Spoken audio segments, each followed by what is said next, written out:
I said, okay, yeah, I'm kind of busy right now. I'll get back to you when I'm not so busy. But still, again, this was another thing that was always in the back of my mind for a while.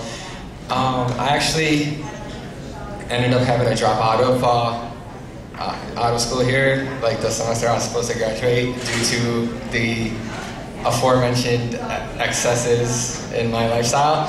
I was out of school for about 1.5 years, and then I transferred to UIC, University of Illinois Chicago, and it was like February or March of 2006 where they had their Islam Awareness Week there, and there was a table, they were passing out the translation of the Quran.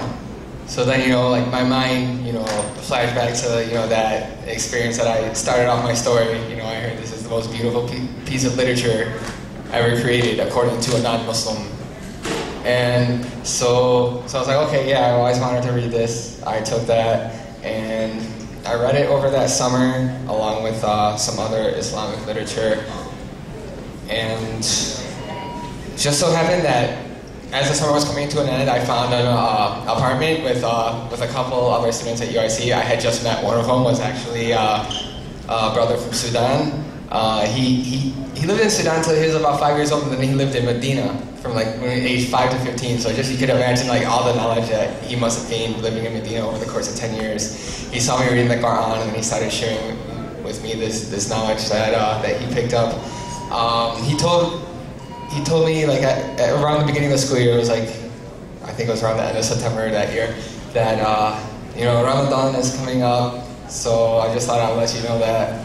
So I was like, all right, this is something that is, to different extents, been somewhere in my mind to various degrees over like the past 10 years or so. So I'm gonna do this, I'm gonna fast during Ramadan. He told me about the iftar that they have at school, where they break the fast at the sunset.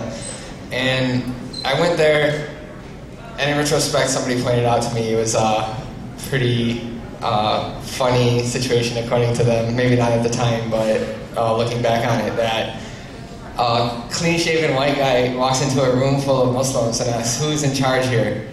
And then they told me, it's like, "Man, when we first walked in and asked you who's in charge here, we thought you were Homeland Security." So yeah, that was at least in retrospect, they were able to get a few laughs out of that. But I told them I've been reading translation of the Quran, and I want to learn more. I heard it's Ramadan. I heard you guys are breaking your fast right now, so I'm just here to get more of an experience of what it's like. A few weeks into the month, I ended up taking Shahada. It was Ramadan, so it was like October of 2006. So that is my journey to Islam. My first introduction to Islam was actually in high school. I've been Muslim for going on 6 years, and I went to a high school up on the north side. So that was my first time trekking out of the west side, being exposed to people that were not Latino and not African American.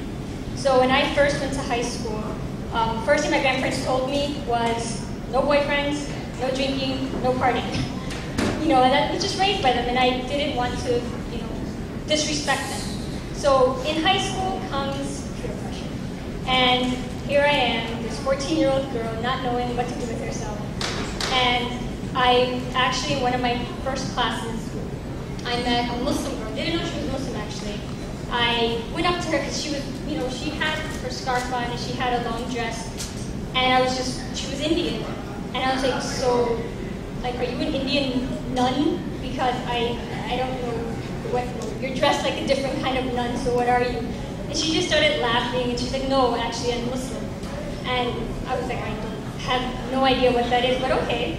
And these just started hanging out, and they never talked to me about Islam in any way, shape, or form. Just hanging out with them, I felt really comfortable. I could be myself. I was like, hey, these girls don't drink, they don't have boyfriends, they don't do things that my grandparents would want me to do, and I can be myself. So that's immediately how I just became friends with them. It really wasn't anything based on religion. One day during Ramadan, it was actually Lent, and I remember it was around the same time that Lent was going on as well as Ramadan. So I was fasting for Lent, and fasting in Catholicism, what we do in my house is you eat half of your meal, and give something up. So during lunchtime, since the majority of my friends were Muslim, I was like mostly by myself, and I couldn't understand why my friends were so happy to fast during Ramadan. Like here they are, not eating from sunrise to sunset, and this is what they told me, and I was like, I'm here eating half my meal, and I'm going crazy. Like, you guys are just so happy, I don't understand. So while during their break, they go to the library and read Quran, and I do remember being jealous. I remember just thinking like, wow, they're so happy to be fasting during Ramadan, and they're being so spiritually uplifted. Why can't I feel that same way? So I started praying more as a Catholic. I started researching more as a Catholic, and I became more adamant about praying. And one thing I even did was, because in the Bible it says a woman should cover. So, I mean, I wear it now, but I wear it under my scarf. But I used to wrap my hair up, because I was like, oh, you know, if I want to be a good practicing Catholic, I'm going to cover my hair. So I'd wear it up, and I would pray with that. So when my friends would pray the afternoon prayer, I would pray as well, but, you know, as a Catholic. So later on, I just started researching more about Islam. And it was something amazing, is they never talked about it really. I even looked into other Christian denominations. One thing about Catholicism that me personally, and no offense to anyone, was I never could understand the idea of confession. I never liked the fact that, who are you to tell me that I'm forgiven by God? And I always had a problem with the priest at church, because he wouldn't let me take communion if I didn't confess. And so that was just one of my problems. Another thing was the whole Trinity aspect. As someone who has a science background, I remember someone explaining it to me like the 3 phases of water: ice, liquid, and gas. And you know, they were just explaining the Trinity in that aspect. And I remember thinking, well, Jesus, if he prayed and he prostrated, was he praying to himself? I would have, you know, arguments with the priest. Excuse me. I'd have arguments with the priest, and they'd just like give up with me, like, just Hazel, forget. So eventually, I just researched more about Islam. My friends didn't really know I was even researching. I'd ask them questions. I did look into other Christian denominations, and eventually, what happened was my senior year in high school, what I had done was kept praying to God for guidance. Someone who was raised with not a typical childhood. I mean, I went through a lot. I saw a lot for someone who was so young. You know, gangs, violence, my home being shot at. So I remember being little and just praying to God, why do you have to test me so much? Like, what did I do wrong? And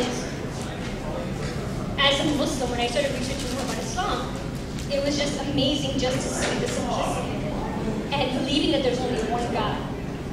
And that, well, the beauty of what drew me even more to Islam was that every time you get tested, it's just a blessing from God.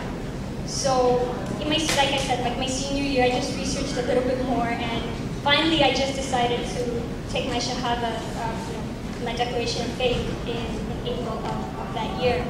And my friends were very, very happy. They really had no clue about it, really. I mean, I was always with them. But that was really my journey to Islam. The way my life has changed, like I said, I really think I became a lot more peaceful, a lot more accepting of the situation that God gave me. I'm a lot closer with my family as well. Just growing up, I would isolate myself. And now I really think that I'm a lot happier as well, more at peace with myself and with my family. And the fact that just praying 5 times a day, it just has that special connection with God that I really felt that I needed.